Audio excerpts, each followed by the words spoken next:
2024 সালের ডিসেম্বরে 29 কোটি টাকা ব্যয়ে গড়াই নদী পুনরুদ্ধার প্রকল্পের চতুর্থ পর্যায়ের খনন কাজ শুরু করে পানি উন্নয়ন বোর্ড। নদীর উৎসমুখ থেকে হরিপুর সংযোগ সেতু পর্যন্ত 5 কিলোমিটার ও কুমারখালী থেকে বোরালিয়া বালুঘাট পর্যন্ত 9 কিলোমিটার সহ মোট 14 কিলোমিটার নদীপথ খননের পরিকল্পনা করা হয়।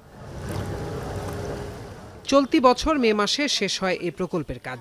তবে দুদকের তদন্তে এ প্রকল্পের কাজে উঠে আসে দুর্নীতির চিত্র। 13 জুলাই এ প্রকল্পের দুর্নীতি অনুসন্ধানে কুষ্টিয়া পানি উন্নয়ন বোর্ডের ড্রেজিং বিভাগে অভিযান চালায় দুদক। প্রাথমিকভাবে কাগজপত্র যাচাই বাছাই করে অনিয়মের তথ্য পায় প্রতিষ্ঠানটি।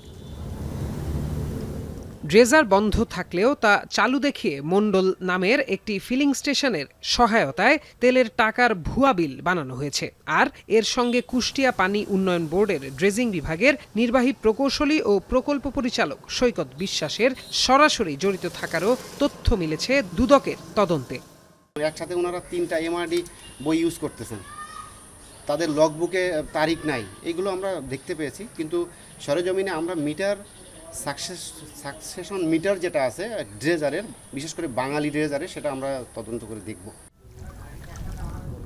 জাতীয় স্বার্থে নেয়া এই নদী খনন প্রকল্পের কোটি কোটি টাকা যেন জলে ভেসে না যায়, তাই সরকারি নজরদারি বাড়ানোর দাবি নদী পাড়ের মানুষের।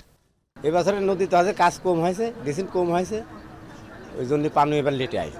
গড়াই নদী তো মনে করেন শুকায় যায়, এই নদীর পানি থাকলে মনে করেন নদীটা চলাচল থাকে, অনেক লোক মনে করেন কর্মস্থল বেড়ে যায়। ব্রিজের পিছনের থেকে কাটে সব পলাইছে, আর 2-1 ঘন্টা কাটে আর 5-6 ঘন্টা তেল চুরি করে করে বেচে। তেল ওখানে বেশি দেয়, বেশি দিয়ে আসি এখানে ডিজার কিছুক্ষণ চলা দেখা যায় যে হ্যাঁ কাটলাম। যদি দুদক ঘটনার সত্যতা পায় তাহলে বিষয়টা হবে অত্যন্ত দুঃখজনক, কারণ আমরা দেশের প্রতি আমাদের একটা কমিটমেন্ট আছে, আমরা জাতির কাছে আমাদের একটা কমিটমেন্ট আছে। তবে খনন প্রকল্পে অনিয়ম দুর্নীতির বিষয়ে ক্যামেরার সামনে কথা বলতে রাজি হননি প্রকল্প পরিচালক। আর প্রকল্পে অনিয়ম দুর্নীতি প্রসঙ্গে জেলা প্রশাসক জানান, অভিযোগ পেলে সংশ্লিষ্ট বিভাগের পাশাপাশি জেলা প্রশাসনের জড়িতদের বিরুদ্ধে ব্যবস্থা নেওয়া হবে। তো সংশ্লিষ্ট ডিপার্টমেন্টই ভালো জবাব দিতে পারবে যে ওনারা কোথায় অনিয়ম করেছেন। তবে এই বিষয়ে যদি আমাদের কাছে কোনো সংক্ষুব্ধ ব্যক্তি অথবা কোনো প্রতিষ্ঠান যদি আমাদের কাছে অভিযোগ করে, তাহলে আমরা এই বিষয়ে তদন্ত করে পরবর্তী ব্যবস্থা নিব। শুষ্ক মৌসুমে গড়াই নদীর প্রবাহ স্বাভাবিক না হলে দক্ষিণ পশ্চিমের বেশ কয়েকটি জেলার জীববৈচিত্র্য হুমকিতে পড়বে। এখন কুষ্টিয়া।